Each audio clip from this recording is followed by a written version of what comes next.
Baik, dengan saya Julfarida Yahya, saya akan membahas latar belakang dari kedua jurnal ini. Jurnal yang pertama yaitu dengan judul Analisis Model Indeks Tunggal Portofolio Saham pada Perusahaan Manufaktur Indonesia yang terdaftar di Bursa Efek Indonesia atau BAI. Dan jurnal yang kedua yaitu dengan judul Analisis Portofolio Saham Optimal Bank-Bank yang tercatat pada LQ45 dengan pendekatan model indeks tunggal. Nah, langsung saja latar belakang dari jurnal yang pertama. Dalam jurnal yang pertama, latar belakangnya yaitu pasar modal itu berfungsi sebagai lembaga perantara yang menunjukkan peranan penting karena menghubungkan pihak yang membutuhkan dana dengan pihak yang memiliki kelebihan dana dan juga mendorong terciptanya alokasi dana yang efisien. Karena dengan adanya pasar modal, para pihak yang kelebihan dana atau sering disebut dengan investor itu dapat memilih alternatif investasi yang memberikan return yang paling optimal. Nah, dalam melakukan investasi ini, seorang investor itu mengharapkan akan mendapatkan keuntungan yang besar dengan resiko yang kecil. Namun resiko investasi itu dapat diartikan sebagai kemungkinan terjadinya perbedaan antara return yang sebenarnya dengan return yang diharapkan. Sehingga semakin besar tingkat keuntungan yang diharapkan, semakin besar pula tingkat resiko yang dihadapi. Sehingga para investor itu perlu memahami diversifikasi portofolio dalam pemilihan keputusan investasinya, yaitu strategi investasi di mana investor itu tidak hanya menginvestasikan dananya pada salah satu jenis saham saja dengan membentuk portofolio yang terdiri dari beberapa saham yang bernilai efisien dan memiliki kinerja yang baik. Nah, investor akan mengidentifikasi saham-saham yang akan dipilih dari proporsi dana yang akan ditanamkan pada masing-masing saham. Sehingga agar pembentukan portofolio ini dapat meminimalkan resiko, atau investor akan membentuk portofolio seoptimal mungkin. Nah, dalam jurnal 1 ini, salah satu metode analisis portofolio yang digunakan adalah metode indeks tunggal atau single index model. Salah satu kegunaan model indeks tunggal ini adalah untuk menyederhanakan model Markowitz. Dan selain hasil dari model indeks tunggal dapat digunakan sebagai input analisis portofolio.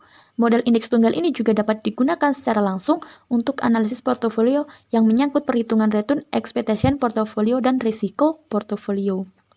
Nah, dari latar belakang tersebut sehingga penulis dalam jurnal 1 ini itu membuat sebuah judul penelitiannya yaitu dengan judul Analisis Model Indeks Tunggal Portofolio Saham pada Perusahaan Manufaktur Indonesia yang terdaftar di Bursa Efek Indonesia. Nah, untuk latar belakang dari jurnal yang kedua, yaitu dari jurnal yang kedua dengan judul Analisis Portofolio Saham Optimal Bank-Bank yang tercatat pada LQ45 dengan pendekatan modal indeks tunggal, yaitu investasi yang efisien itu adalah investasi yang memberikan risiko tertentu pada tingkat keuntungan yang terbesar atau tingkat keuntungan tertentu dengan risiko terkecil.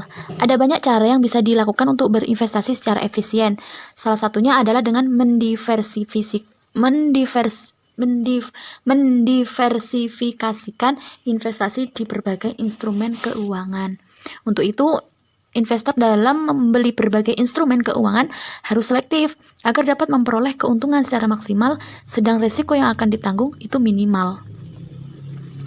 Nah, dalam teori portofolio itu dikatakan bahwa jangan menginvestasikan seluruh kekayaan pada satu jenis investasi yang berisiko jika tidak ingin mendapatkan risiko yang lebih besar berupa habisnya atau hilangnya dana yang telah diinvestasikan. Sedangkan saham merupakan komoditi investasi yang menarik dan menjanjikan keuntungan di masa yang akan datang, namun berinvestasi dalam saham mengandung unsur risiko. Karena sangat peka terhadap perubahan terjadi, baik perubahan itu di bidang politik, ekonomi, undang-undang, kebijakan fiskal pemerintah, maupun perubahan-perubahan yang terjadi dalam industri emiten itu sendiri.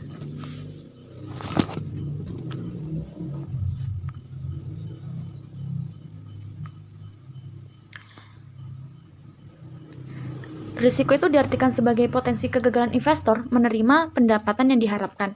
Semakin besar risiko berarti semakin besar kemungkinan kegagalan investor mendapatkan pendapatan, sehingga investor itu perlu melakukan analisis terhadap instrumen keuangan yang akan dibelinya yang ditawarkan di bursa efek dengan alat analisis tertentu. Hal ini tuh dimaksudkan untuk memperkecil resiko yang akan ditanggung oleh investor dalam berinvestasi. Salah satu alat analisis yang digunakan untuk mengetahui keoptimal portofolio adalah model indeks tunggal.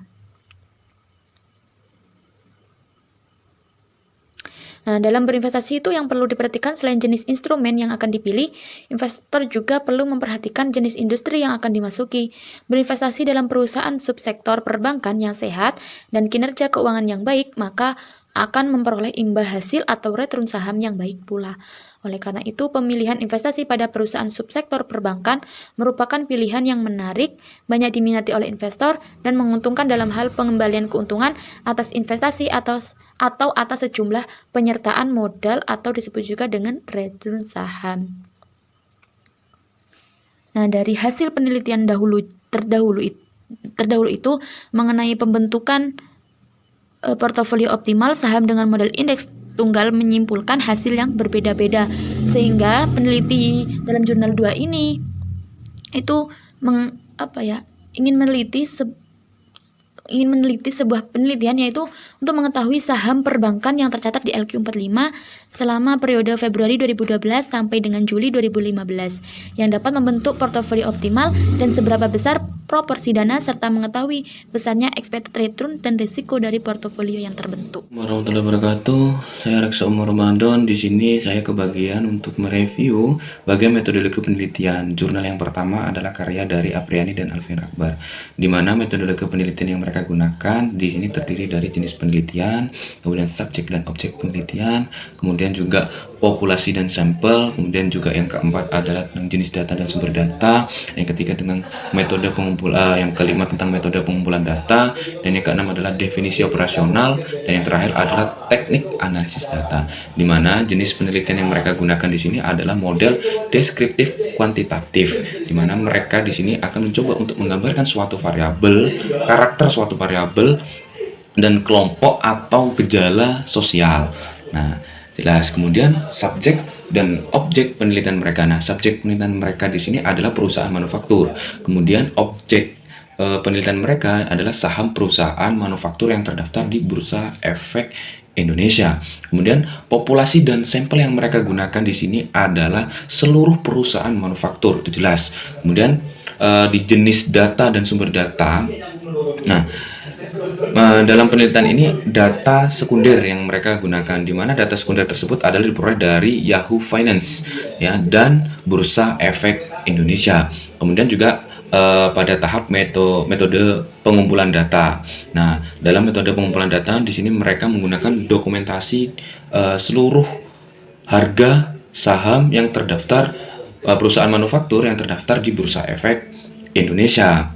Nah, jelas. Kemudian yang keenam adalah definisi operasional. Di sini mereka akan membahas yang pertama adalah tingkat pengembalian atau return dan resiko saham. Kemudian yang kedua adalah tingkat return dan resiko pasar, dan yang ketiga adalah portofolio saham. Nah, untuk yang ketujuh pada teknik analisis data di sini di jurnal karyanya Apriani dan Alfian Akbar, ini menghitung return dan risiko saham, itu yang pertama. Dan yang kedua adalah menghitung return dan risiko pasar, itu yang kedua. Dan yang ketiga adalah menghitung beta dan alpha sekuritas. Nah, jadi di jurnal karyanya Apriani dan Alfian Akbar dengan metodologi penelitian mereka adalah seperti itu. Baik, selanjutnya saya akan menjelaskan tentang hasil penelitian dari masing-masing jurnal dan perbedaan dari kedua jurnal. Jurnal digunakan pun masih sama, yaitu yang pertama ada analisis model indeks portofolio saham pada perusahaan manufaktur di Indonesia yang terdaftar di Bursa Efek Indonesia. Lalu yang kedua ada analisis portofolio saham optimal dari bank-bank yang tercatat pada LQ45 dengan pendekatan model indeks tunggal. Nah, di sini pada jurnal pertama peneliti mengambil sampel penelitian, yakni anggota emiten yang diantaranya ada Astra International, lalu ada Selamat Sempurna, Sepatu Bata, Unilever Indonesia, Multi Bintang Indonesia, dan Darya Varia Laboratoria. Nah, pada jurnal yang pertama ini peneliti melakukan beberapa teknik analisis data. Yang pertama yaitu menghitung return realistis dan return ekspektasi, lalu ada standar deviasi dan varian masing-masing saham individual, lalu ada IHSG dan SBI. Yang kedua ada menghitung alpha, beta, dan variance error masing-masing saham. Lalu yang ketiga ada menghitung nilai excess return to beta atau ERB dan CI masing-masing saham. Dan yang keempat ada menentukan saham kandidat portofolio, dan yang terakhir ada menghitung proporsi dana masing-masing saham kandidat portofolio. Nah, pada uraian di atas dapat disimpulkan bahwa pembentukan portofolio optimal selama periode 2008 sampai 2012 terhadap perusahaan manufaktur terdapat 6 anggota sampel dari hasil perhitungan dengan menggunakan modal indeks tunggal, dan terdapat 3 saham yang mempunyai ERB-nya lebih besar dari cut-off point. Nah, dalam penelitian ini tingkat cut-off point itu lebih besar, dan dari 6 emiten ini ada 3 saham yang dapat membentuk portofolio secara optimal, yaitu ada Astra International, lalu yang kedua ada Daria Varia Laboratoria, dan yang ketiga ada Selamat Sempurna. Nah, dari 3 saham ini, portofolio yang dibentuk dari 3 saham tersebut dengan proporsi yang sudah ditentukan dari masing-masing saham itu ternyata memberikan tingkat pengembalian atau return yang lebih besar daripada resikonya. Lalu untuk yang jurnal kedua dengan judul Analisis Portofolio Saham Optimal pada Bank-Bank yang tercatat pada LQ45 dengan pendekatan model indeks tunggal. Nah, di jurnal 2 ini objek penelitian yang digunakannya adalah saham-saham perbankan yang tercatat pada LQ45 pada periode Februari 2012 sampai dengan Juli 2015. Nah, analisis data yang dilakukan yakni dengan menggunakan metode indeks tunggal dengan menggunakan program Microsoft Word dan SPSS 20. Nah, tahap awalnya yang dilakukan adalah melakukan seleksi terlebih dahulu untuk pemilihan sampel.